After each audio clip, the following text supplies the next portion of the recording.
je vais donc faire l'appel. Amalia Duriez, je suis là. Eugène Vittel, il est là. Anne-Marie Grandjean.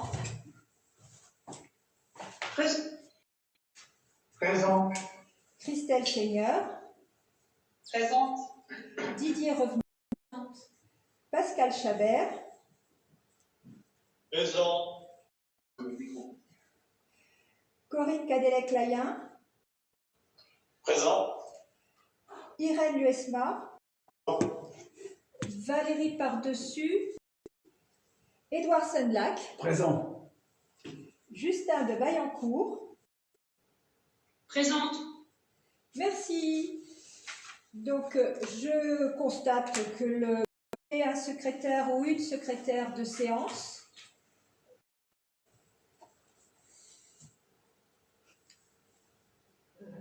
Anne-Marie a dit. De toute façon, oui, c'est à distance, mais on émarge la feuille de présence. Donc, j'invite, c'est beaucoup moins urgent que la dernière fois. Vous avez plutôt jeudi et vendredi pour passer. On sera là et c'est elle qui vous accueillera pour signer la feuille de présence. Sinon, pour ceux d'entre vous qui auraient ou un empêchement en fin de semaine ou autre, je reste encore un petit quart d'heure à la fin du conseil pour ceux qui voudraient passer juste après. Et c'est fait.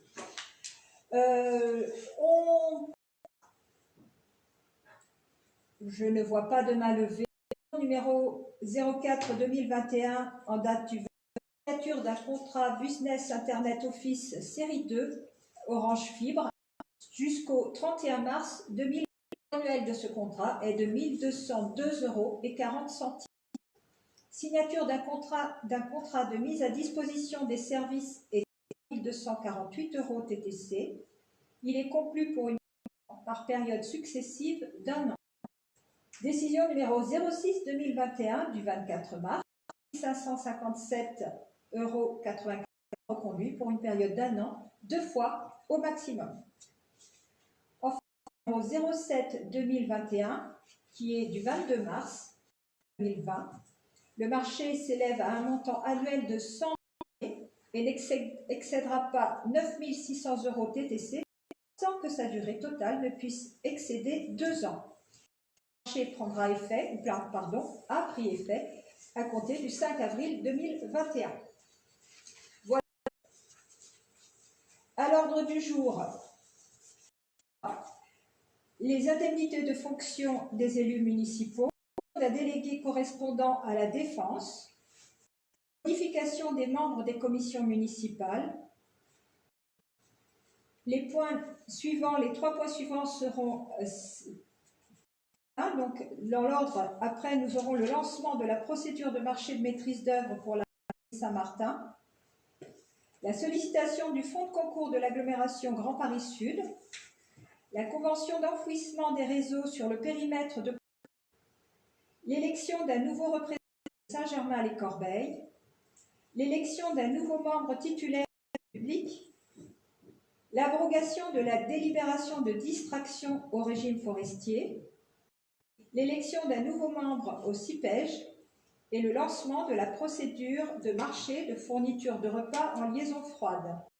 Voilà pour l'ordre du jour. Nous allons passer au premier, qui est donc l'indemnité de fonction du maire, des adjoints et des conseillers délégués. Et je donne pour ça la parole à Joël. Municipal, dans le respect des limites fixées par le Code général des collectivités territoriales. Pour rappel, compte de l'indice brut terminal de la fonction publique, auquel s'applique un pourcentage retenu par 627,52 € pour Étiole en 2021. Au mois de juin 2020, conseillers municipaux comme suit. L'indemnité de 1 672,44 € brut maire, 641 suite à la démission d'un conseiller en juin 2020, afin de modifier le nombre de conseillers délégués au lieu de 4. Il est proposé au conseil municipal et la mise à jour du tableau annexe comme suit. Maire, 43%, donc 6 personnes, et conseillers municipaux, levé. Céline. Oui, donc du coup, si j'ai bien compris, l'adjoint délégué à la jeunesse n'existe pas. Non, ce poste-là, pour l'instant, n'est pas remplacé. Ça ne veut pas dire qu'il n'y a pas... Oui, c'était un conseiller délégué. Oui, bien sûr, excusez-moi. Merci Christelle de la précision. Nous allons donc, s'il n'y a pas d'autres questions, passer au vote. Y a-t-il des votes contre? Y a-t-il des abstentions? Je n'en vois pas, je vous remercie. Nous passons au point suivant, qui est la désignation d'un délégué correspondant à la défense, et je donne la parole à Eugène.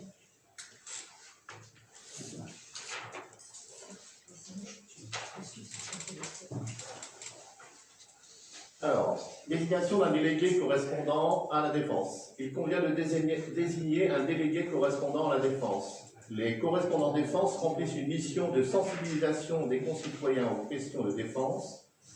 Ils sont les acteurs de la diffusion de l'esprit de défense dans les communes et les interlocuteurs privilégiés des autorités civiles et militaires du département et de la région. Donc, il est demandé au conseil municipal de bien vouloir procéder à la désignation de ce représentant pour la commune d'Étiolles. Et il vous est proposé Monsieur Vincent Paulet. Y a-t-il des remarques ou des questions? Y a-t-il des votes contre? Des abstentions? Je n'en vois pas. Je vous remercie. Vincent, te voilà désigné. Merci. Le point suivant, c'est la modification des membres des commissions municipales. Donc, lors de l'installation du conseil municipal le 8 juin 2020, il avait été procédé à la nomination des élus pour siéger aux différentes commissions municipales. Compte tenu des démissions de Malika Oukbi dans la commission Enfance, Jeunesse, Éducation et de Christelle Saint-Paul dans la commission Association, Culture, Événementiel, il convient de les remplacer. Nous proposons Chantal Imsand pour la commission Enfance, Jeunesse, Éducation et Édouard Sandlac pour la commission Association, Culture, Événementiel. Y a-t-il des questions, des remarques? Je propose de passer au vote. Y a-t-il des votes contre? Des abstentions? Je n'en vois pas et je vous remercie. Le point suivant, c'est l'emprunt à contacter auprès d'un établissement bancaire et je redonne la parole à Joël. Lors de la préparation du budget 2021, il a été identifié la nécessité pour la commune de contracter un emprunt afin d'équilibrer le budget investissement pour financer des travaux, réfection de voirie, travaux de l'église, etc. Il a été inscrit au chapitre 16 du budget une recette d'investissement de 813 000. Le tableau récapitulatif des dépenses et recettes en investissement présenté lors de ce budget 2021 mentionne sur les lignes 20 et mobilisation incorporelle un montant de 401 291 €, ainsi que la ligne 21 immobilisation corporelle à hauteur de 744 551,30 €, soit un montant total en investissement de 1 145 842,30 €. La recette pour ces investissements est relative à l'emprunt à hauteur de 813 000 €. Je vais vous donner quelques informations, quelques détails sur ces dépenses en investissement sur les lignes budgétaires 20 et 21. Sur la ligne 20, immobilisation incorporelle pour un montant de 318 916 €, nous avons des frais d'études qui comprennent essentiellement les études techniques préalables à la définition des futures opérations d'aménagement pour un montant de 317 368 € précisément, lié à l'opération de réaménagement de la rue du Bois Huguenot, qui est une voie communale, pour un montant de 51 800 €, des opérations d'urbanisme comprenant les missions d'assistance sur les programmes immobiliers le règlement local de publicité, la valorisation du bois du coudray, l'aménagement d'espaces de jeu pour un montant de 126 068 €. Nous avons aussi une opération d'aménagement du cimetière pour un montant de 28 500 €. Nous avons une opération de rénovation thermique d'équipements publics et de valorisation du bois du coudray pour un montant de 111 000 €. Des frais impartis au logiciel pour un montant de 1 548 €. Sur la ligne 21, immobilisation corporelle, pour un montant de 487 034 €. Nous avons dans cette somme-là des frais liés aux acquisitions foncières et aux frais inhérents de géomètre pour un montant de 11 525 €, des frais liés aux achats de plantations pour un montant de 10 700 €, des frais d'entretien des bois communaux pour 11 800 €, des frais d'aménagement du cimetière pour 18 025 €, des frais d'études et de maîtrise d'œuvre impartis aux travaux de restauration de l'église Saint-Martin pour un montant de 105 345 €, des frais d'aménagement des équipements publics, remplacement de menuiserie, mise en accessibilité, travaux de réflexion, remplacement d'équipements pour un montant de 215 541 €, des frais d'études pour les travaux de voirie pour un montant de 11 760 €, des frais d'acquisition de véhicules pour un montant de 62 000 €, des frais de remplacement d'équipements de sécurité et d'outillage pour un montant de 40 338 €. Le montant des dépenses en investissement imparti aux opérations de la direction des services techniques, de l'urbanisme et de l'aménagement du territoire s'élève donc à 805 950,31 €. Ainsi, il a été inscrit au chapitre 16 une recette d'investissement donc de 813 000 €. Plusieurs organismes prêteurs ont été sollicités ces dernières semaines et 3 d'entre eux ont fait des offres avec les caractéristiques suivantes. Montant donc demandé sur ce cahier des charges 813 000 €, durée 15 ans. On a demandé un type de taux fixe et des périodicités des échéances trimestrielles. Après analyse des différentes offres, il a été identifié que celle de la Caisse d'épargne est la plus avantageuse avec un taux fixe d'intérêt de 0,55%, des frais de dossier à 800 € et un taux effectif global à 0,56%. L'offre de prêt vous a été communiquée pour information en pièces jointes lors de la convocation. Il est proposé au conseil municipal d'autoriser Madame le maire à contracter auprès de la caisse d'épargne un prêt pour un montant de 813 000 € sur une durée de 15 ans et à procéder à l'ensemble des opérations consécutives à l'exécution du prêt sans autre délibération. Merci Joël. Y a-t-il des questions, des remarques? Je n'en vois pas. On va passer au vote. Y a-t-il des votes contre? Y a-t-il des abstentions? Une abstention, trois abstentions donc, si je compte bien. C'est juste? Oui. Très bien. Donc, les abstentions de Madame Ferrat, Madame Boutouriva et Monsieur Men. Personne d'autre? Je vous remercie.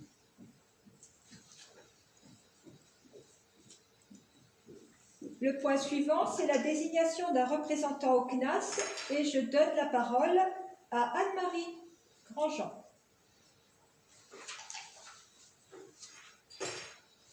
Oui, si j'allume mon micro, c'est mieux. Donc, lors du conseil municipal du 8 juin 2020, Madame Christelle Saint-Paul avait été désignée comme déléguée locale des élus auprès du Centre national d'action sociale. Je vous rappelle que le Centre national d'action sociale est une association qui a pour vocation de venir en aide dans différents domaines aux agents des collectivités territoriales. Entre autres, il apporte des aides pour des vacances, pour la culture, pour des loisirs, non seulement aux agents mais à leurs familles. des aides aussi à l'occasion d'événements familiaux et quelquefois des aides pour favoriser le recours au crédit. Compte tenu de la démission de Madame Christelle Saint-Paul au mois de mars, il est demandé au conseil municipal d'approuver la désignation de Madame Patricia Magnetti. Merci Anne-Marie. Je suppose qu'il n'y a pas de questions, mais vous pouvez quand même en avoir. Eh bien, je vais donc procéder au vote. Y a-t-il des votes contre? Y a-t-il des abstentions? Je n'en vois pas et je vous remercie. Le point suivant, c'est la modification du tableau des effectifs. Anne-Marie garde la parole. Donc, depuis septembre 2020, nous avions procédé à la création de plusieurs postes au tableau des effectifs.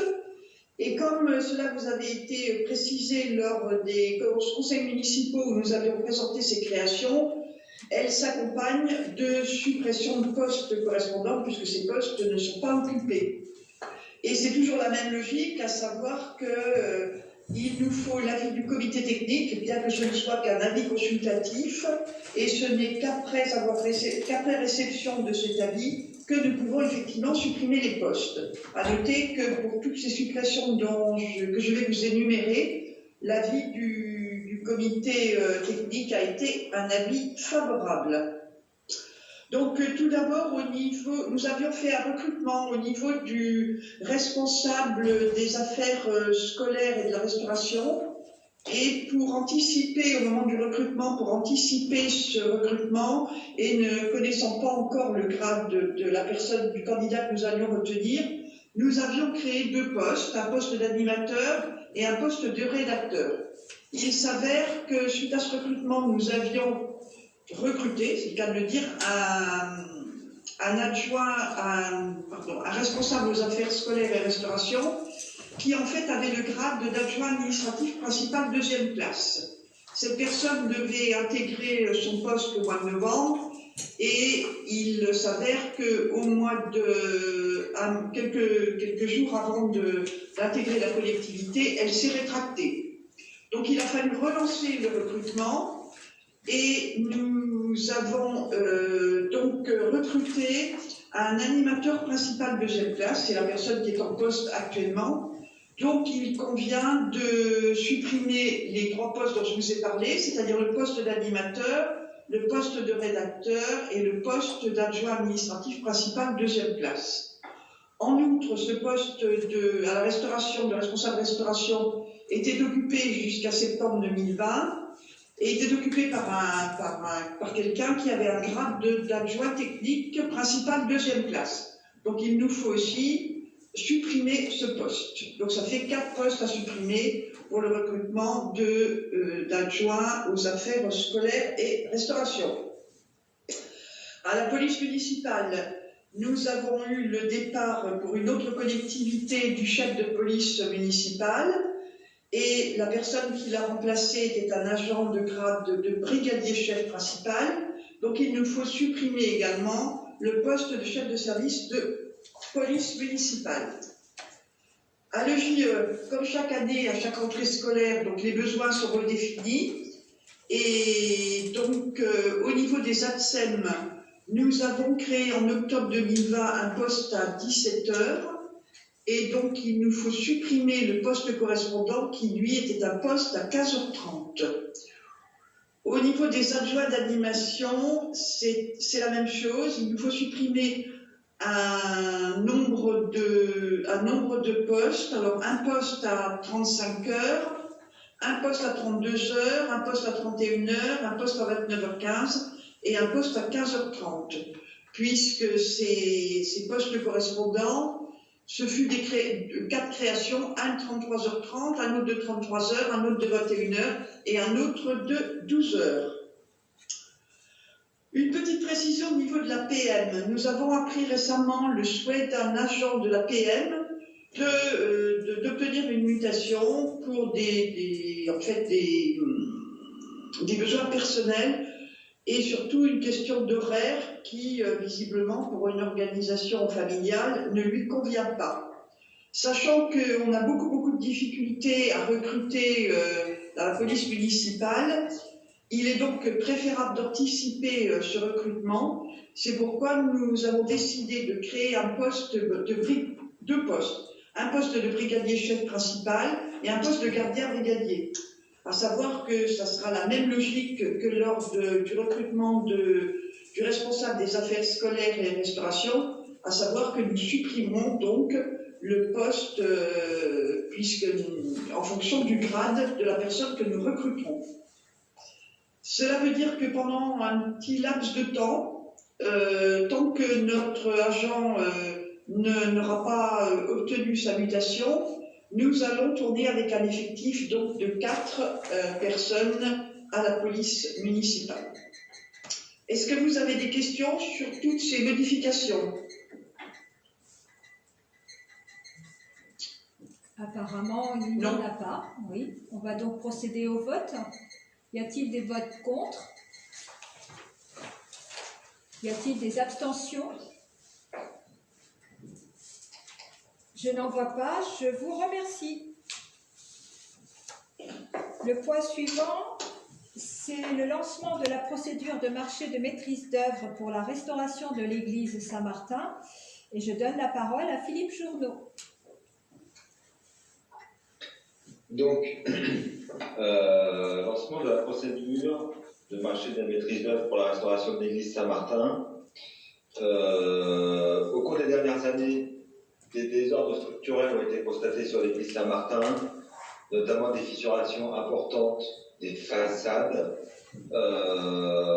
Une mission diagnostique architecturale et technique de l'édifice a été confiée à l'agence d'architectes du patrimoine Aedificio au premier trimestre 2019. Le rapport remis par cette agence met en évidence certaines pathologies sur l'édifice qui sont dues majoritairement au ruissellement des eaux en surface et aux phases aussi de retrait et de gonflement des sols argileux, bien connus à Étiole.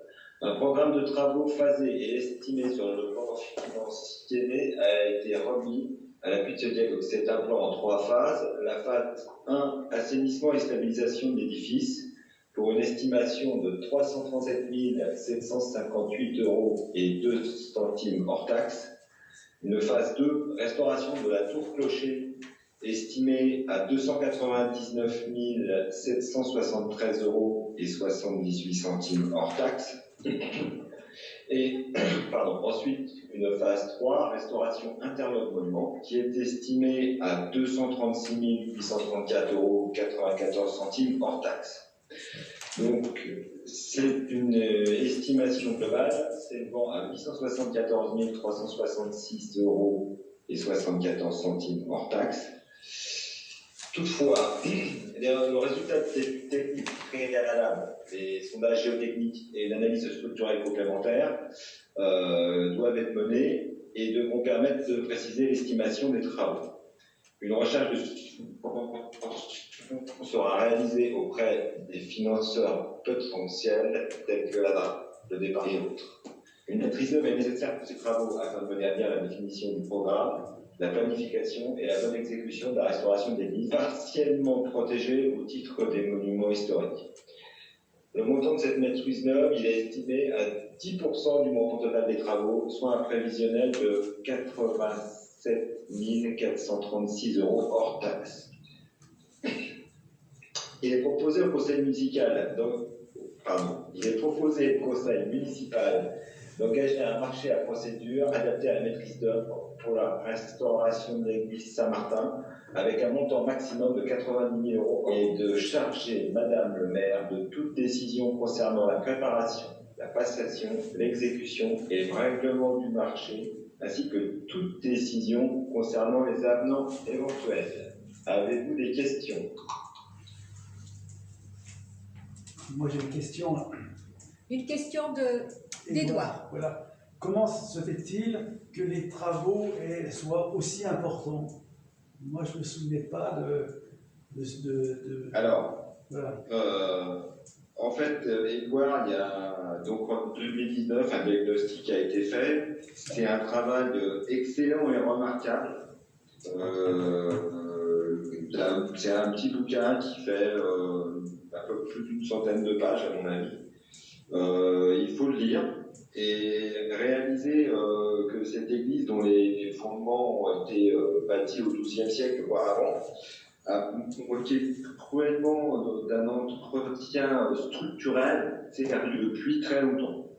Donc il y a 3 phases. Il y a une phase de sauvegarde vraiment de l'édifice pour éviter qu'on n'ait plus d'église, qu'elle tombe en ruine. Et après, il y a des phases, on va dire, de fiabilisation, d'aménagement et de remise aux normes qui sont un peu plus, un petit peu moins urgentes, on va dire. Mais dans tous les cas, il faut traiter cet édifice-là en global. Et vu la taille du monument, et le sérieux, encore une fois j'insiste là-dessus, avec lequel a été fait cette étude, je trouve qu'on s'en tire plutôt bien. Donc je t'invite à lire ce truc-là. Si tu veux, je peux te le commenter. C'est vraiment un document remarquable et qui détaille bien tous les désordres, les évolutions passées et possibles.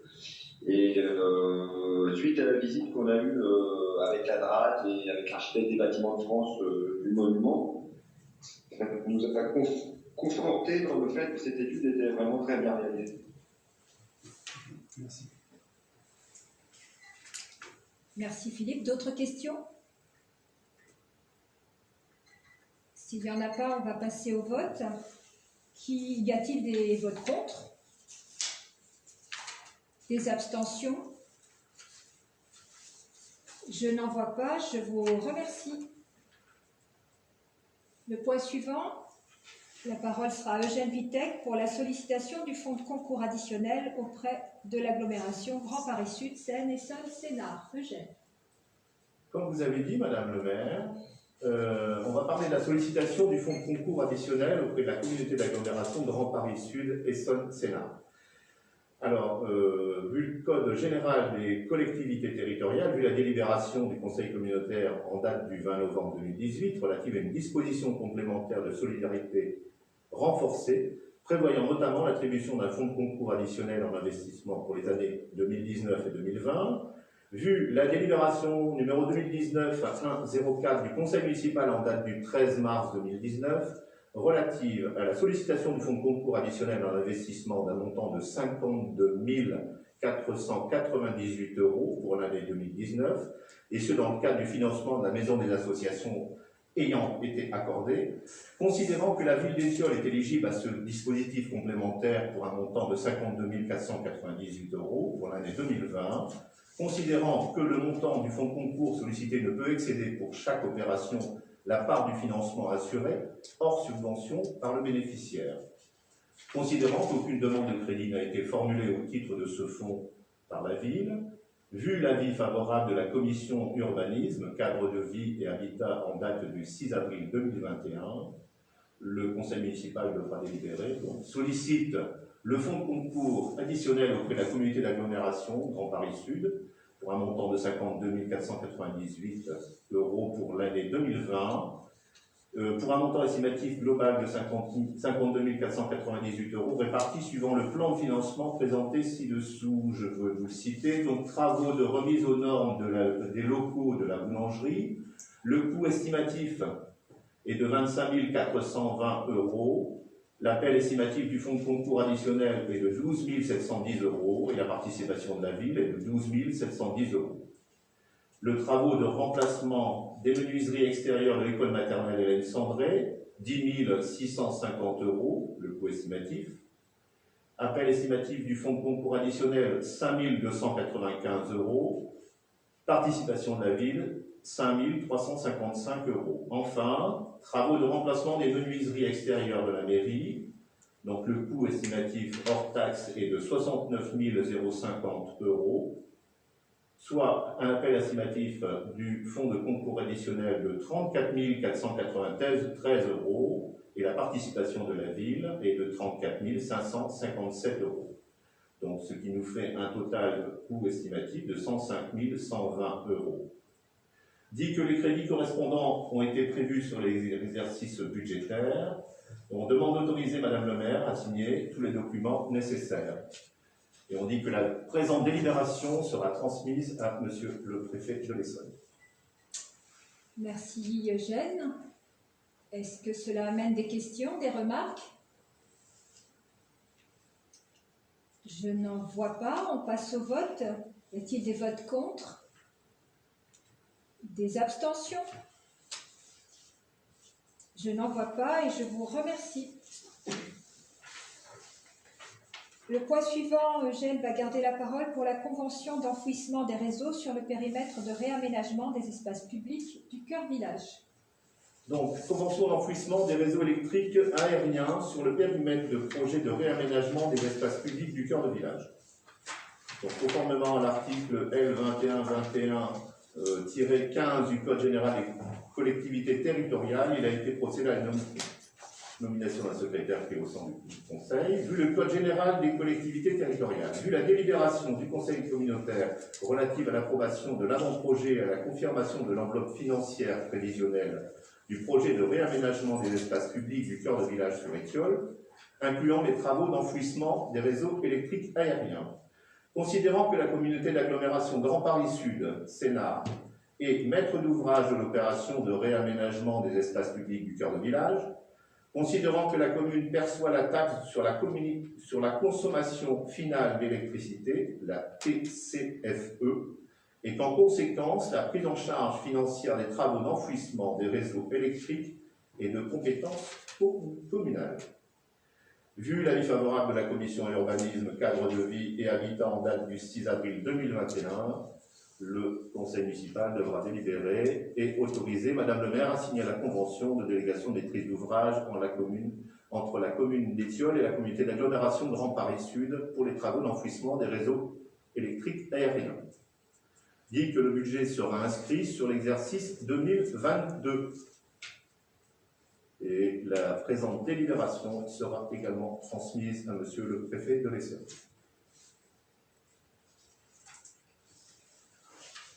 Y a-t-il des questions, des remarques?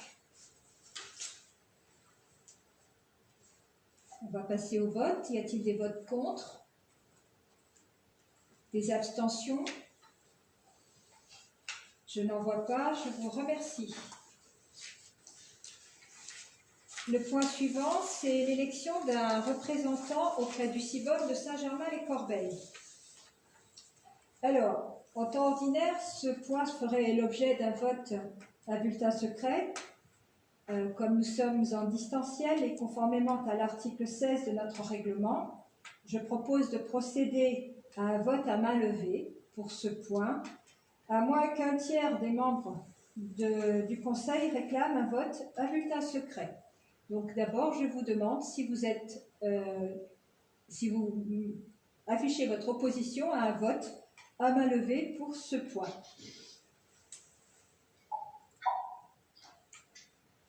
Apparemment non, je vous remercie. Nous allons donc développer ce point, je vais vous le développer. Donc, le syndicat intercommunal à vocation multiple de Saint-Germain-le-Corbeil a pour compétence la réalisation d'œuvres et de services d'intérêt commun.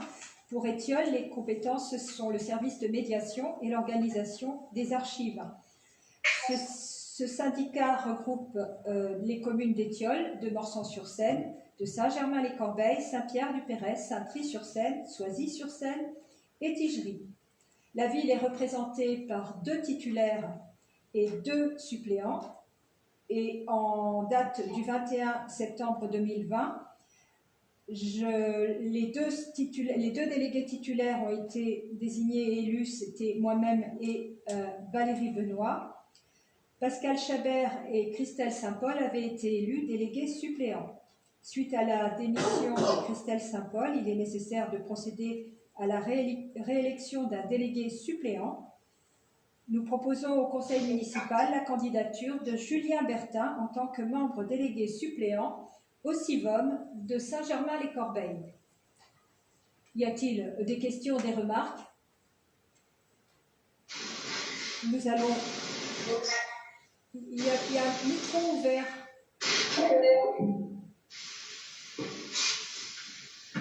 C'est Didier. Didier, voilà, merci. S'il n'y a pas de questions, pas de remarques, nous allons passer au vote. Y a-t-il des votes contre? Y a-t-il des abstentions? Je n'en vois pas, je vous remercie. Julien est donc représentant délégué au CIBOM. Il est toujours pas arrivé, je vais lui donner la parole. Pardon? Il est toujours pas arrivé. Il y a Bertrand. Si, il est là.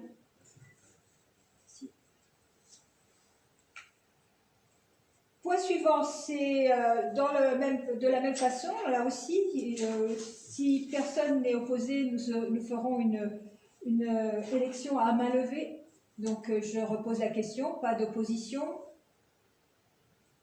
Ok, donc c'est pour l'élection d'un nouveau membre titulaire à la commission de délégation de services publics. Cette commission est composée, outre le maire qui est président, de 3 membres titulaires et de 3 membres suppléants. Le 8 juin 2020, lors du conseil municipal, on a procédé à l'élection des membres de la commission de délégation de services publics. Avaient été élus membres titulaires Malika Ougbi, Vincent Paulet et Céline Boutelouriva. Et avaient été élus membres suppléants Joël Dugas, Eugène Vitek et Rachida Ferra. Je lis, excusez-moi, que Corinne Cadelec-Layen ne nous entend pas. Moi, je ne sais pas, pour vérifier l'ordinateur ou le portable, ici, tout le monde nous entend. Donc, on va continuer et on va voir si elle peut nous entendre après. Donc, suite à la démission de Malika Ougbi de mars dernier du conseil municipal, il faut procéder à la réélection d'un membre titulaire. Et c'est Madame, justement, Corinne Cadelec-Layen que nous vous proposons en tant que membre titulaire de la commission de délégation de services publics. Y a-t-il des questions, des remarques? Je n'en vois pas. Nous passons au vote. Y a-t-il des votes contre? Des abstentions? Abstention, excusez-moi. Corinne, est-ce que tu nous entends?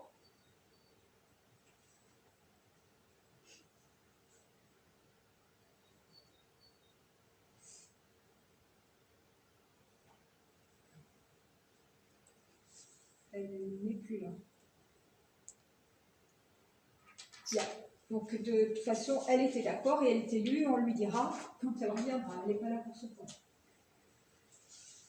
Le point suivant, c'est l'abrogation de la délibération de distraction du régime forestier et je donne la parole à Christelle Seigneur. Bonsoir à tous. Alors, la délibération de ce soir vise à annuler une délibération qui a été prise lors d'un conseil municipal en octobre 2018, au cours duquel nous avions demandé la distraction du régime forestier des bois communaux. C'est-à-dire qu'on avait, à ce conseil, voté le fait de ne pas entrer les bois communaux dans le régime forestier. Le régime forestier étant un régime qui protège les bois et qui permet dans le temps en fait de préserver le caractère naturel, le caractère boisé, qui permet de garantir qu'on ne va pas déboiser. C'est l'ONF qui, sur le type de bois comme nos bois communaux, est chargé par l'État de gérer ce régime forestier. Donc en 2018, bien que nous aurions dû être en régime forestier, puisque depuis 2012, nous aurions dû être en régime forestier, nous avons décidé de ne pas obéir à cette règle et de se soustraire parce que nous estimions que le dialogue avec l'ONF n'était pas constructif et que l'ONF ne nous apportait pas toutes les garanties de préservation des bois communaux, contrairement à ce qu'était leur lettre de mission. Cependant, on n'a pas vraiment appliqué cette distraction et le dialogue a repris avec l'ONF petit à petit, l'ONF ayant pas mal évolué dans ses pratiques entre 2018 et 2021. C'est pourquoi nous souhaitons abroger cette délibération, puisque nous souhaitons procéder à la mise en œuvre d'un plan de gestion et que dans le cadre de notre dialogue avec l'ONF, il faudra signer un document qui précisera de quelle manière l'ONF va gérer nos bois communaux, étant entendu qu'effectivement la gestion est discutée et que le plan d'action est retravaillé en collaboration entre les élus et l'ONF chaque année. Est-ce qu'il y a des questions? Je n'en vois pas. Nous allons passer au vote. Y a-t-il des votes contre? Des abstentions? Il n'y en a pas. Je vous remercie.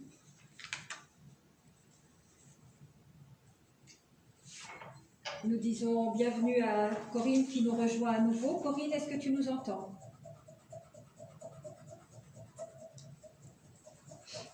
Nous t'entendons. C'est quoi ce bruit? Il se passe quoi? Elle est en Afrique? Coco, c'est bon. Voilà. C'est bon. Ok, bon retour. Alors nous sommes maintenant au point que va présenter Didier Revenot. Il en a 3 à présenter. Le premier, c'est la convention d'objectifs et de financement avec la caisse d'allocation familiale. Didier, tu as la parole. Oui, tout à fait. Donc, bonjour à tous. Cette convention, elle vise particulièrement à recevoir ce que nous verse la caisse d'allocation familiale pour les établissements type accueil de loisirs, extrascolaires, périscolaires, les accueils ados. Et donc, cette convention doit être signée entre la ville et la caisse d'allocation familiale. Elle se décompose en 3 conventions. Alors, ça fait 63 pages. On vous a entre guillemets épargné ça.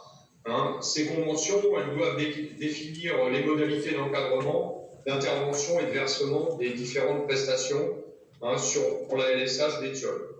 Voilà. Normalement, elles sont conclues du 1er janvier 2020 au 31 décembre 2025.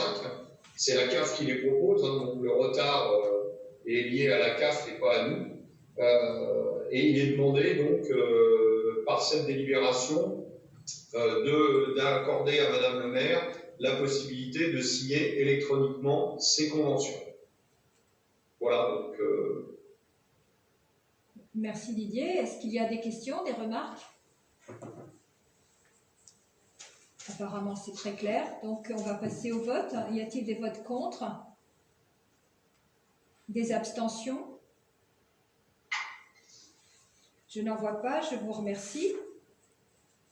Le point suivant, c'est l'élection d'un représentant auprès du CIPEJ suite à la démission de Malika Oukbi. Comme précédemment, c'est aussi un vote qui normalement a lieu à bulletin secret. Y a-t-il des oppositions? Est-ce que ce vote ait lieu à main levée? Il y a une opposition. 2, si on prend en compte le pouvoir. 3. Est-ce qu'on décide de reporter ce point? Donc, on peut. De toute façon, il n'y a pas une grande urgence, n'est-ce pas Didier? Le CIPEJ ne se réunira pas avant notre prochain conseil. Donc, on va dire que ce point est reporté et sera donc présenté lors de notre prochain conseil qui devrait pour cela donc se tenir en présentiel. Point 10, reporté. Je confirme juste qu'effectivement, il n'y a pas d'urgence puisque le prochain comité syndical qui correspond donc au conseil municipal du CIPEJ a lieu le 26 juin. Donc, effectivement, notre conseil municipal sera avant et nous aura permis d'élire le 3e délégué en remplacement de Malika. Très bien. Alors, le dernier point, c'est le lancement de la procédure de marché de livraison de repas. Je te laisse, Didier, présenter tout cela. Tout à fait. Donc, alors, c'est une procédure assez lourde, en fait. Donc, je vais essayer de vous la résumer et je pourrai éventuellement répondre aux questions si vous le souhaitez à l'issue. Je vais essayer de m'attacher aux points principaux parce que ça a été vraiment un gros travail. Je voudrais avant tout remercier les gens qui y ont participé, à savoir l'administration et en particulier Ludivine Labarre et Corinne Vallès. Également les associations de parents d'élèves qui nous ont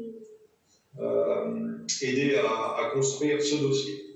Alors, la société avec laquelle on traitait jusqu'à maintenant était la société Convivio pour un montant annuel de 117 500 €. Hein, et c'était un marché qui a été conclu en 2018 et qui expire le 20 août 2021. Donc, on doit procéder à son renouvellement. Donc, c'est un marché à bon de commande qui sera conclu pour une durée d'1 an, renouvelable 2 fois. Hein, donc, en fait, 3 ans maximum. Donc, pour un montant annuel de 130 000 €, qui correspond à une estimation de 12 690 déjeuners maternels en scolaire, 25 000 déjeuners élémentaires en jour scolaire, 6 720 déjeuners en ALSH, 6 375 déjeuners adultes et 11 280 goûters. Donc l'augmentation d'un montant annuel maximum s'explique à la fois par la prévision d'augmentation des prix et la fourniture des goûters qui étaient jusqu'alors non prévus au marché. Hein, donc jusqu'alors, c'était les animateurs qui allaient chercher donc, dans une grande surface.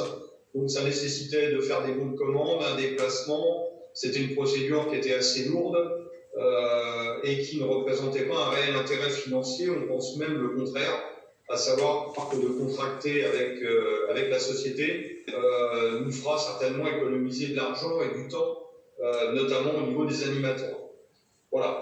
Donc le cahier des charges maintient les exigences qualitatives précédentes et il prévoit donc 2 choses importantes.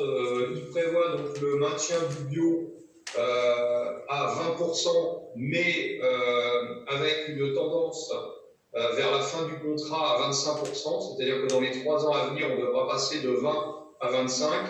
Et en ce qui concerne le bio, qui était un point conforme à notre programme, l'idée est plus et ce qui a été demandé dans le cahier des charges, c'est de centrer plus le bio sur essentiellement les légumes, les fruits et ce type de produits, et notamment d'essayer de raccourcir les circuits. La grande innovation de ce programme est l'abandon des contenants plastiques que nous avons fixé contractuellement au 1er janvier 2022. Néanmoins, il est fortement souhaité, et ça sera un des critères prioritaires d'attribution, que ça soit mis en place à compter du 1er septembre, donc de la rentrée scolaire 2021. Donc ça, on y tient absolument, que ça soit les fonctionnaires, les représentants de parents d'élèves et les parents d'élèves en général, et les élus naturellement. C'est un des gros points forts de ce nouveau marché. Bon, bien évidemment, on pense que ça va entraîner une petite augmentation des tarifs.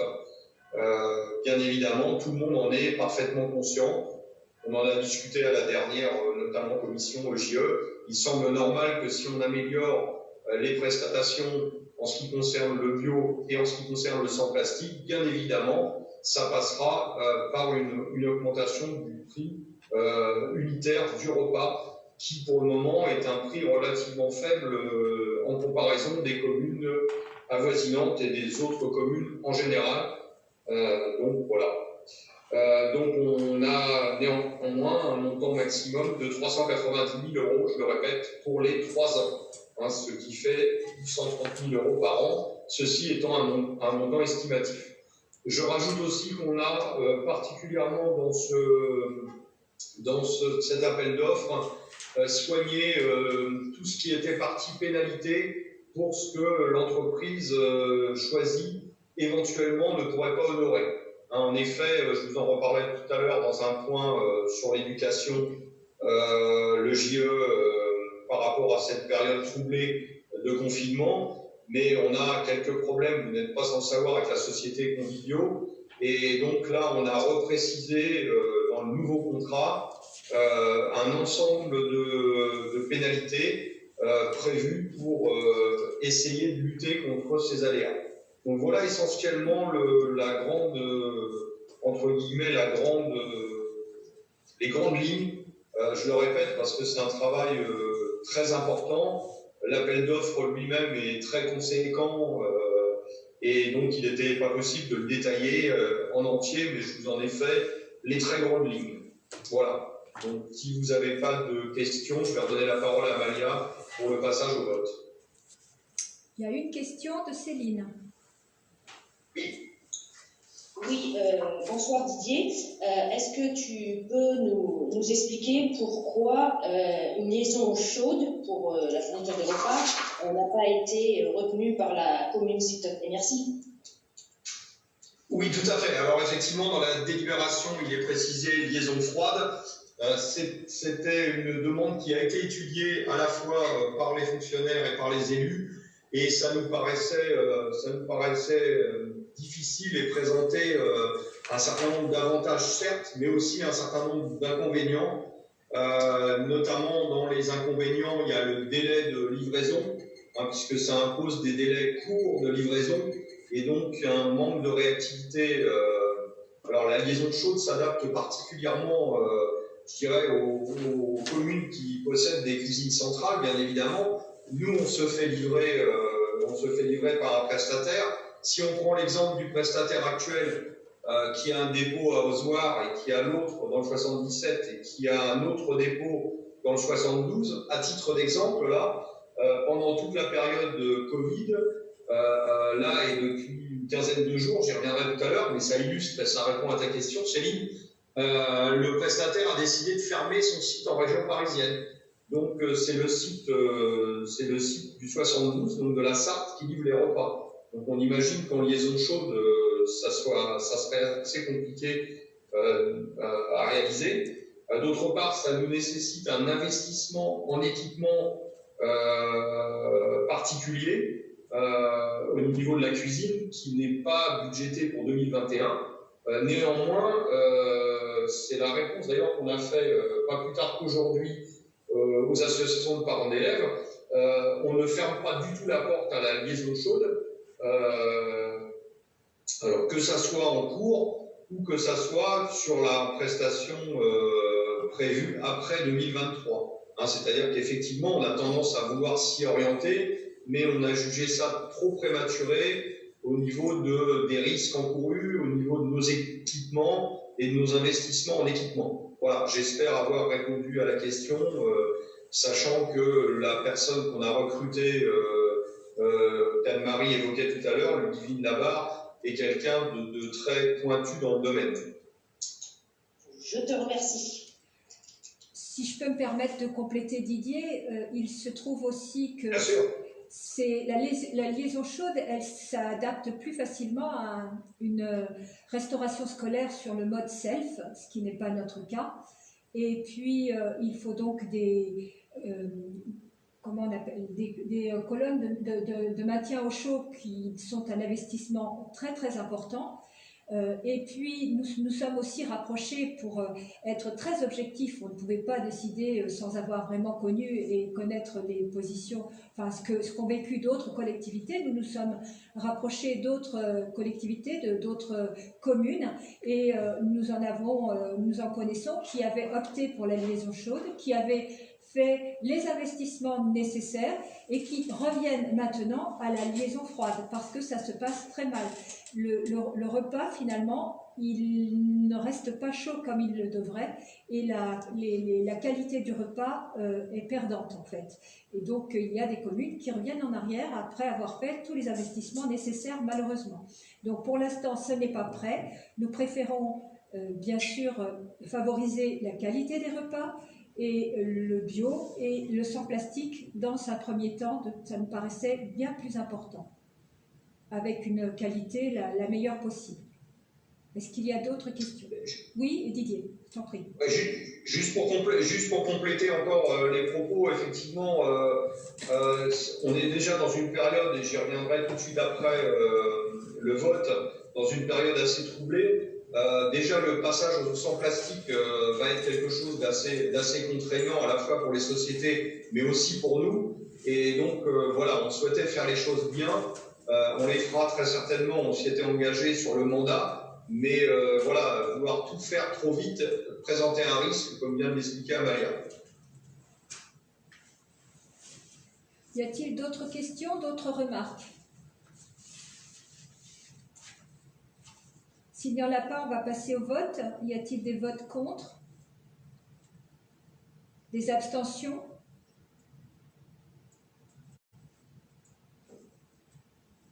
Bien. Rachida Ferra, Céline et Thierry Mel s'abstiennent. Bon. Ben, je vous remercie.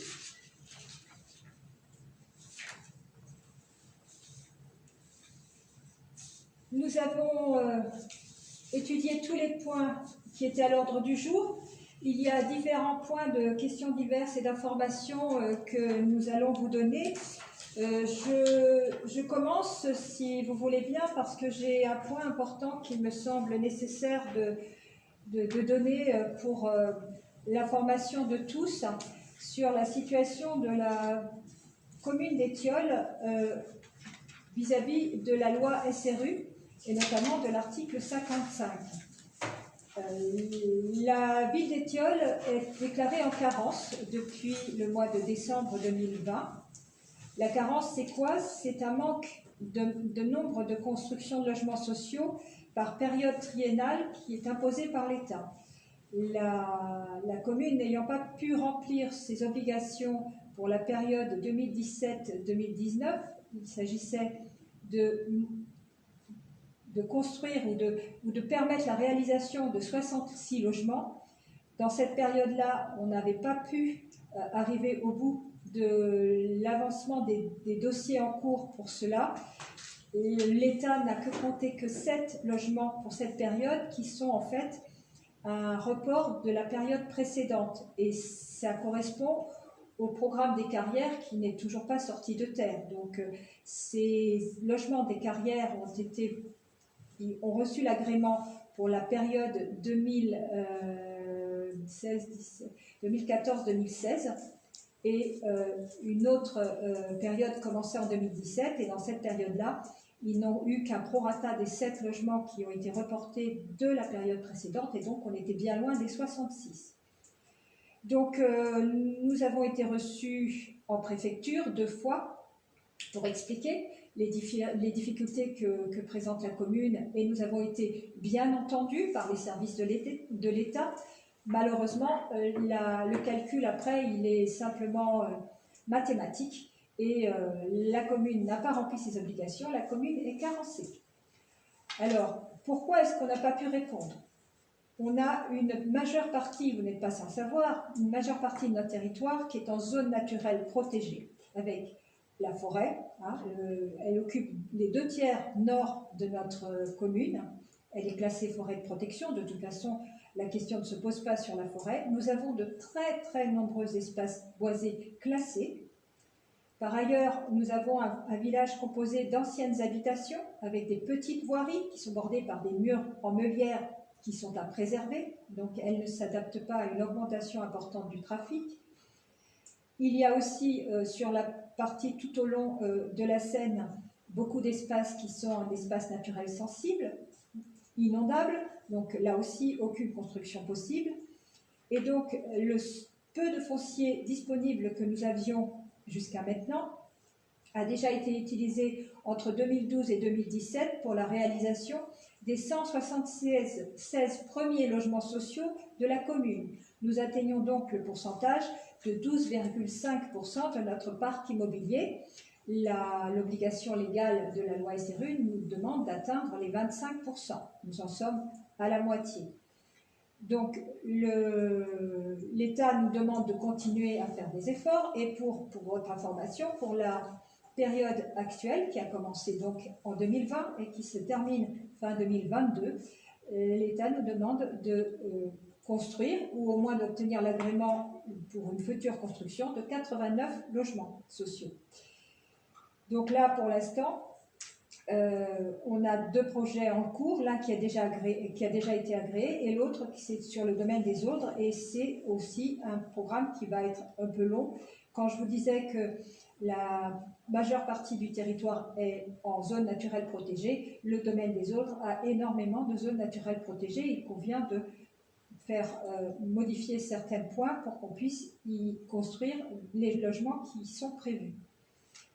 Les conséquences de ce constat de carence, eh bien, nous avions déjà auparavant une pénalité à payer par logements sociaux manquants. Cette pénalité a été multipliée par 3. Et donc, on payait 58 250 €. Là, à partir de 2021, on va payer 159 527 €. On perd aussi le droit de préemption urbain, c'est-à-dire que le transfert de ce droit de préemption urbain est fait au préfet. Toutes les déclarations d'intention d'aliéner doivent lui être transmises sous 7 jours. Elles sont enregistrées en mairie, mais c'est au niveau de la direction départementale des territoires que la décision est prise pour décider s'il y a préemption ou pas. Et de même, nous perdons l'attribution des logements sociaux du contingent communal. C'est aussi le préfet qui va attribuer le logement qui, jusque-là, était sur le contingent communal.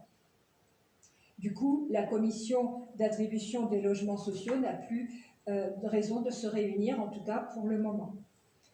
Nous conservons malgré tout, parce qu'on aurait pu le perdre aussi, les droits de décision, enfin de validation des permis de construire et des déclarations préalables. Au moins, ça, on peut le garder. Donc, quand même, un maire qui, dans une commune en carence, perd beaucoup de prérogatives.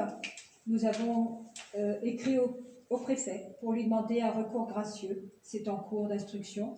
Bon, après, nos voisins, d'autres communes voisines sont dans le même cas, une depuis plus longtemps que nous, et les choses n'ont pas permis d'avancer. La carence, c'est, comme je vous l'ai dit tout à l'heure, c'est mathématique.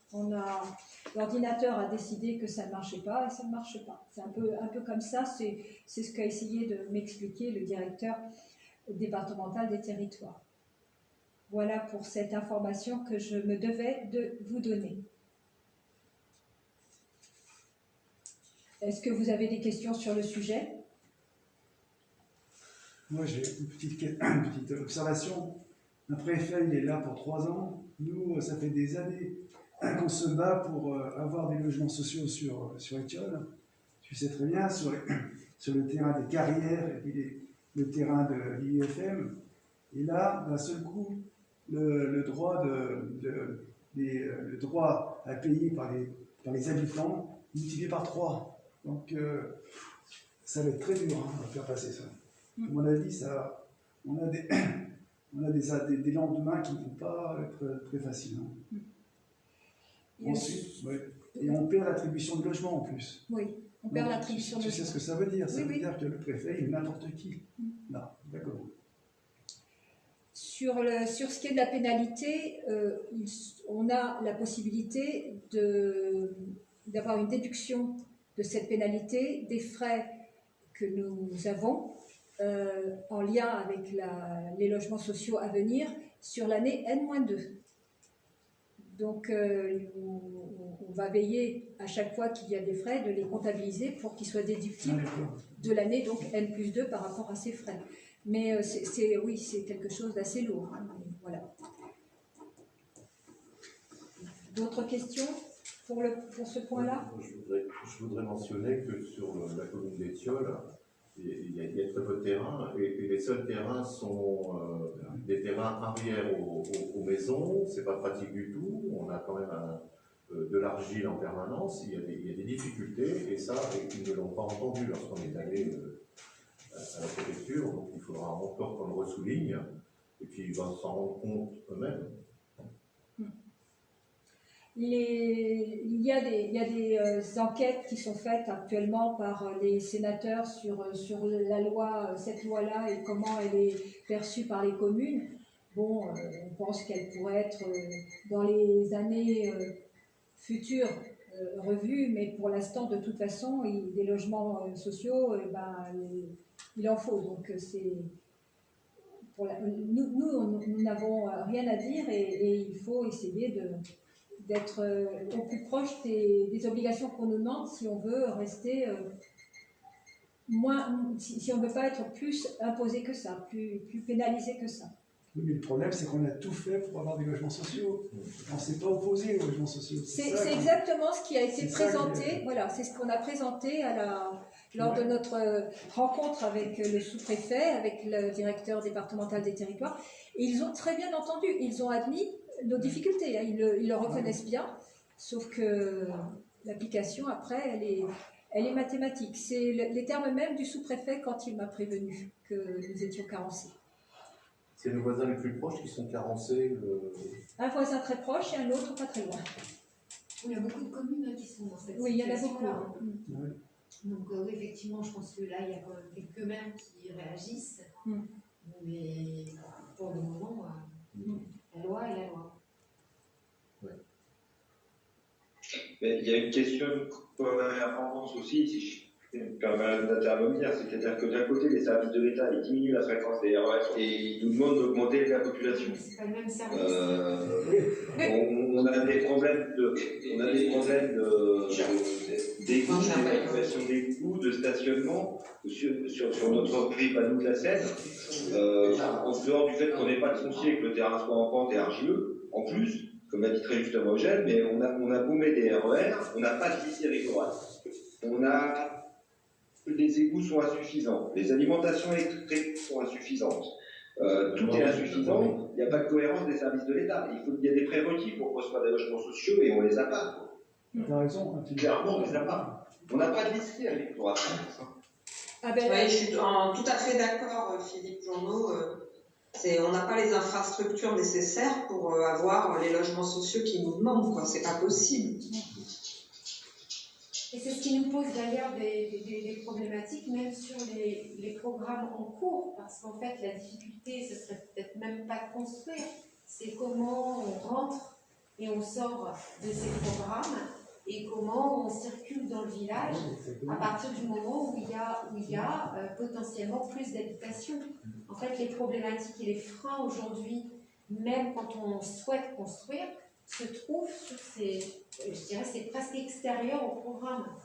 C'est plutôt les sorties, les voiries, mais c'est vrai qu'on a essayé de l'expliquer, en préfecture, mais je crois qu'on est devant un mur. Voilà, de toute façon, on peut peu de choses. Nous avons donc fait le recours, nous avons écrit au préfet pour un recours gracieux, nous attendons son retour. On va passer à un autre point d'information. Nous avons eu, pardon, Rachida, tu veux parler? Non. Nous avons depuis maintenant 10 jours un confinement qui a été donc décrété par le président de la République. Et nous avons dû adapter les consignes du gouvernement et du préfet à l'école, au centre de loisirs. Est-ce que Didier, tu veux nous expliquer comment ça s'est passé à Étiole? Oui, merci. Donc, oui, un petit point de cette situation rapide compte tenu de l'heure.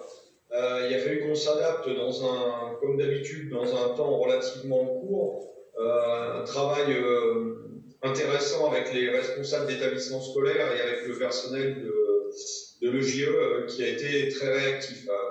Alors, quelques chiffres quand même pour situer, parce qu'en fait, on n'avait pas trop d'idées, donc on a travaillé sur plusieurs hypothèses parce qu'on ne savait pas exactement combien on allait avoir d'enfants, et notamment il y avait une des problématiques, alors qui n'a pas échappé certainement aux gens qui connaissent le problème et qui nous écoutent, c'est la problématique un moment des 2 parents ayant droit, qui a été après modifiée avec un seul parent ayant droit sur la liste, et une liste qui était légèrement étendue par rapport à la première fois.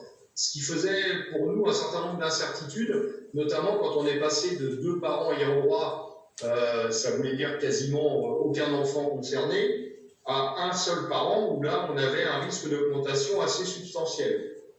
Donc on avait des petits soucis pour caler les effectifs et un petit souci d'anticipation, bien que les parents nous aient quand même répondu relativement dans les délais.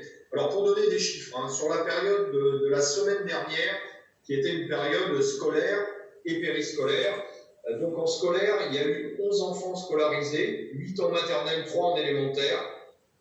Sur ces 8 enfants scolarisés en maternelle, un seul est venu à l'accueil du matin, et en élémentaire, aucun n'est venu à l'accueil du matin.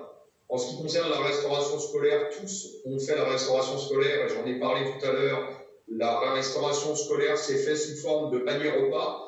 puisque en fait Convivio nous imposait déjà un chiffre impératif de 10, il ne livrait pas en dessous de 10, avec des repas venant de la Sarthe, donc avec une incertitude, qui plus est, il nous proposait pas, mais il nous demandait une facturation supérieure des repas, et il nous avait proposé en plus en clair, de vider les frigos sur cette semaine-là. Donc on a préféré voir avec les parents qui ont accepté sans aucun problème les paniers repas. En ce qui concerne l'accueil du soir, pareil, pour cette semaine-là, on a eu 0 enfant en maternelle sur l'accueil du soir. Tous les parents sont venus les récupérer et 2 enfants en élémentaire. En ce qui concerne l'accueil du mercredi, 7 enfants en maternelle et 0 en élémentaire. Alors, vous voyez que ces chiffres peuvent paraître un peu fastidieux, mais ça donne l'étendue du problème, notamment en termes d'anticipation, et notamment en sachant qu'on ne peut pas mettre un animateur seul, bien évidemment, pour des questions de responsabilité. On est obligé de les doubler, donc vous comprenez bien que ce n'est pas forcément simple de mettre 2 animateurs pour un seul enfant, mais bon, voilà, on l'a fait quand même. En ce qui concerne les 2 semaines à venir, donc là, on est cette semaine-là, donc du 12 au 16 avril, on a 9 enfants en maternelle et 4 en élémentaire. Dans les 9 enfants de maternelle, il y a 3 enfants du personnel communal et en élémentaire, il y en a 0. Alors pourquoi? Parce que on a proposé au personnel communal de pouvoir garder et prendre en charge leurs enfants, même si les enfants n'étaient pas scolarisés sur la commune, pour favoriser le fait qu'ils viennent travailler. Puisque vous l'ignorez pas, on est une petite commune et en fait perdre quelques fonctionnaires qui n'auraient pas pu venir aurait été, suivant les secteurs, largement préjudiciable. Donc c'est quelque chose qui a été très apprécié, voilà, et qui a été utilisé. En ce qui concerne la semaine suivante, donc là du 19 au 23, on est dans des prévisions. Donc je rappelle quand même pour mémoire que celle-là était théoriquement la première semaine des vacances scolaires. On reste sur des chiffres équivalents, c'est-à-dire 9 en maternelle et 4 en élémentaire, toujours avec 3 enfants du personnel communal en maternelle. Donc voilà, on n'a pas eu de soucis particuliers, on a eu pour le moment que des remerciements concernant la mise en place de ces mesures, qui, je le répète, et je salue le travail de l'équipe, a été vraiment un gros boulot, et notamment à mobiliser les fonctionnaires samedi et dimanche dernier. L'ensemble de l'équipe, Glenn, Ludivine, Corinne et Christelle, ont été présentes pour essayer de caler le dispositif jusqu'au dernier moment. Donc c'est l'occasion de les remercier. Voilà, sur ce point, voilà, j'ai essayé d'être rapide et d'évoquer à peu près tous les problèmes. Amalia, si j'oublie quelque chose, je te recède bien volontiers la parole. Je n'ai rien à ajouter. Merci Didier, c'était complet. Donc ça, c'était le côté confinement. On va passer à quelque chose d'un peu plus festif. Nous avons eu à Étiole hier une petite manifestation. Christelle, est-ce que tu souhaites en parler? Je dis la papa. Je me demandais de quoi tu parles, je suis manif hier. Merci Eugène. Oui. Les lapins de Pâques, oui, les lapins la poule de Pâques, les cloches de Pâques, ne sont pas passées à Étiole la semaine dernière comme l'aurait pu le calendrier, mais hier, nous avions une belle colonie de lapins qui s'est mise en route à 11h dans les quartiers avec musique, danse improvisée et petits paniers de chocolat offerts aux passants. Voilà. Je pense que ça a mis un peu de baume au cœur et ça a permis une fois de plus de montrer que le comité d'animation est plein de ressources et surtout plein d'imagination quand il s'agit, malgré ce confinement, de nous donner du bonheur. Voilà. Merci Christelle. Ils se sont partagés la ville d'Étiole. Ils allaient 3 par 3 dans le respect des gestes barrières. C'était des lapins complètement habillés en lapin, bien masqués, tout comme il faut. Ils étaient très joyeux et la bonne humeur a été partagée et contagieuse. Hein. C'était très agréable. Et la pluie n'a pas enlevé un brin de bonne humeur. Je n'ai pas compris pourquoi des lapins en fait. Mais parce que c'est les lapins de Pâques. Parce qu'ils n'ont pas trouvé de poule. Ils n'ont pas trouvé de poule. Voilà, donc, C'est la à un moment donné, Personne ne voulait Parce qu'il déguiser n'y a en pas bœuf. de cloche, il n'y a pas de ségrégation. Pourquoi je vois des lapins moi, Ils ont pas trouvé de déguisement en bœuf. c'est vrai que les lapins pondent pas d'œufs, on sait, mais bon, Il y a des lapins aussi. Voilà. Bien, donc dans le reste, le reste des informations, c'est simplement quelques informations sur le calendrier à venir. Bien, le premier rendez-vous, ça sera le 8 mai, j'allais dire 8 mai 1945, le 8 mai 2021 pour commémorer le 8 mai 1945. Il se fera quelque chose, évidemment c'est trop tôt pour dire sous quelle forme, on s'appliquera, on se conformera aux consignes préfectorales que nous aurons très probablement juste avant. Donc nous vous informerons de cet événement en temps et en heure. Le prochain conseil, comme il a été dit tout à l'heure, il se tient début juin, le 7 juin. Donc comme je l'ai dit tout à l'heure, comme nous aurons un point à tenir en présentiel, j'aurais pu, puisqu'il fallait qu'il y ait un tiers des conseillers qui s'opposeraient au report, mais comme il n'y avait pas urgence, ça ne me posait aucun problème. On fera donc un conseil en présentiel pour pouvoir faire ce vote pour se déléguer au CIPEJ. Je vois deux mains levées. J'ai vu Didier d'abord. Didier, tu as la parole. Oui, ça va être très rapide. Justement, on parle de conseil, on parle de vote. J'ai juste oublié de vous passer une information concernant le conseil municipal des jeunes. Donc, en fait, il y a deux mesures. La première, c'est qu'on va organiser un conseil municipal en visio.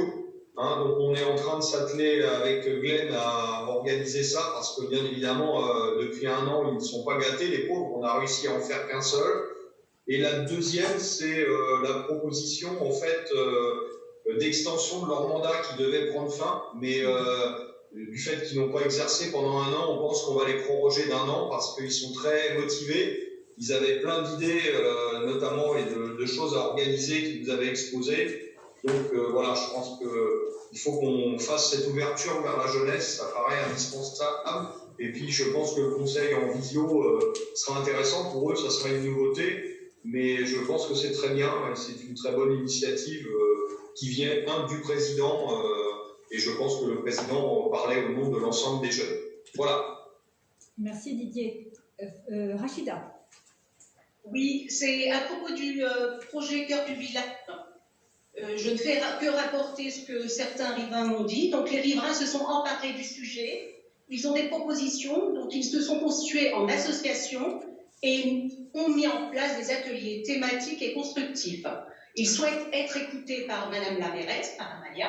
Ça se dit pas. Pour le moment, donc, on dit Madame le maire. Oui, Madame la mairesse, si vous voulez. Pour le moment, ils n'ont pas de retour. Pourtant, de nombreux courriers ont été envoyés. Et ce qu'on m'a dit aussi, c'est que pour Grand Paris Sud, un bon projet, c'est un projet réussi, qui sert l'intérêt de tous. C'est aussi un projet surtout fait avec les riverains. Voilà, c'est ce qu'on m'a dit de vous rapporter. Vu que le public ne peut pas assister au conseil municipal. Très bien. Qui a écrit le tract là? Il n'était pas signé, je ne sais pas de... Quel tract? On a reçu un tract sur le village, sur le club. Ah, d'accord. Oui, bon. Merci Rachida de transmettre cette information. On a eu quand même un entretien avec l'association. Oui, oui, récemment. Et ils ont eu une réponse. Et ils ont eu des réponses. Donc, c'était le 7 avril. On les a rencontrés, en fait, on a rencontré l'association le 7 avril. 1er avril. Ça, hein? 1er avril. 1er avril. 1er avril, pardon. Ouais. Oui, Ils ont eu un courrier réponse de 3 pages co-signé Madame le maire GP. Ouais. Il y a des... De toute façon, un programme ou un projet quel qu'il soit, il y a des gens qui sont favorables à une chose et d'autres qui sont favorables à l'autre. On essaye de tous travailler ensemble pour faire le mieux possible et de pouvoir faire de notre cœur village quelque chose de rehausser, de valoriser ce cœur village avec un beau projet qui effectivement mettra en valeur notre centre, la place de l'église, la place du 8 mai, l'accès par exemple, qui depuis que nous sommes élus, on sait que l'accès n'est pas aux normes et il faut que ça se fasse, l'accès au commerce. Enfin, c'est un beau projet et il y a des impératifs techniques qu'on ne peut pas dépasser, qu'il faut respecter, on n'a pas le choix. Il est impossible de dire par exemple qu'on laisse exactement le même nombre de places de stationnement dès lors que des places de stationnement ont des dimensions imposées. Actuellement, la place du 8 mai 45 n'a pas de délimitation au sol de place. Quand elle en a, forcément, elles sont comptées. C'est différent. La législation, elle s'impose aussi là, pour plein de points. Donc, c'est difficile de tout faire, mais on fait au mieux et on aura une très, très belle, un très, très beau centre de village, un très, très beau cœur de village. Je suis sûre que dans 2 ans, tous seront contents de ce cœur de village qu'on nous prépare. Céline, j'ai vu que tu avais levé la main. Oui, alors moi c'est pour faire suite au mail que je vous ai adressé après le dernier conseil municipal, auquel tu m'as dit que ce serait acté sur ce conseil municipal-là. Je voudrais savoir si tu peux nous donner un peu plus d'explications concernant la démission de conseillère municipale de la majorité à 1 an des élections. Merci. Oui, 1 an après les élections. 1 an après les élections, oui, tout à fait. Oui. J'ai pas les explications, c'est elles qui peuvent le donner. Moi, je l'ai fait. J'ai fait. Alors pour l'une, je l'ai déjà dit, je n'étais pas informée et ça a été la grande surprise. Pour l'autre, je l'avais reçue, on a parlé, elle m'a dit qu'elle y pensait. Je lui ai demandé d'essayer de revoir sa position, de participer à nos instances. Elle a dit qu'elle allait essayer et en réponse, j'ai reçu une démission. Je n'ai pas donné d'autres explications parce que je n'en ai pas et c'est les leurs, c'est leur choix. Et je l'ai déjà dit, je me dois de les respecter. Et il n'y a pas à discuter là-dessus. Moi, j'ai respecté leur position et je n'ai pas... ça m'a été... Enfin, voilà, pour moi, c'était, pour l'une d'entre elles, en tout cas, une surprise. Mais c'est à respecter. On n'a pas à discuter de cela. C'est une difficulté personnelle. Oui, c'est un motif personnel. C'est personnel. Voilà, il me reste encore une petite information à donner parce que j'avais une petite liste et il m'en reste encore un point. Juste vous dire que, en théorie, le 13 et 20 juin, il y aura des élections départementales et régionales. Vous entendez, les médias en parlent beaucoup. L'Association des maires de France s'est officiellement opposée à un nouveau report puisque ces élections auraient dû avoir lieu en mars. Et comme le gouvernement voulait savoir si la position de l'Association des maires de France reflétait l'avis vraiment des maires de France, le gouvernement a lancé une grande enquête auprès des maires via les préfets au cours de ce week-end, de vendredi jusqu'à ce midi, aujourd'hui midi. Et il y a eu 2/3 des maires de France qui ont répondu. Et les réponses sont pour 60% favorables au maintien des élections en juin, 40%, enfin, non moins, je sais qu'il y a 60% des gens dit oui au maintien et il y aura 40% qui soit contre, soit n'ont pas répondu. Bon, cette décision doit faire l'objet d'une discussion au Parlement. Nous aurons des informations, je pense, très prochainement pour savoir si cette élection se tiendra ou pas. Nous aurons alors besoin, bien sûr, d'assesseurs pour cette élection. Nous reviendrons sur ce sujet dès qu'on aura des nouvelles. Moi, j'ai plus rien à ajouter. Le conseil donc est fini. Si vous avez encore des remarques, je suis à votre écoute. Et sinon, je vous remercie vivement de votre participation à ce conseil et je vous souhaite une très bonne soirée.